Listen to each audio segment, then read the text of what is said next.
বিসমিল্লাহ, আসসালামু আলাইকুম। কেমন আছেন সবাই? আশা করি সবাই ভালো আছেন। সবাইকে জাতীয় ফল কাঁঠাল দিয়ে সকালবেলার শুভেচ্ছা।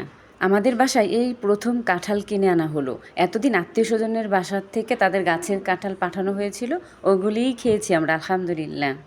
আমার নিজের কোনো জায়গা জমি নেই, তাই কাঁঠাল গাছ লাগিয়ে কাঁঠাল খাওয়ার মতো সৌভাগ্য আমার হয় না। বাচ্চারা কাঁঠাল খাওয়ার থেকে কাঁঠাল দেখলেই বেশি খুশি হয়। দেখেন, দেখা মাত্রই ওরা টানা হেঁচড়া করে খোলা শুরু করলো। কাঁঠালের কোষগুলো মাশাল্লাহ দেখতে অনেক সুন্দর, শক্ত শক্ত, এগুলি আমার বাচ্চারা পছন্দ করে। কিন্তু মুখে দেওয়ার পর পরেই সকল আনন্দ নষ্ট হয়ে গেল। কাঁঠালটা ছিল তিতা, গলা পর্যন্ত তিতা হয়ে গেল খাওয়ার পর। 2টা কাঁঠাল এনেছিল, তাই আপনাদের ভাইয়া তাড়াতাড়ি ওই কাঁঠালটাও কাটা শুরু করলো চেক করার জন্য। কাঁঠালটা দেখে একটা কথা মনে পড়ে গেল।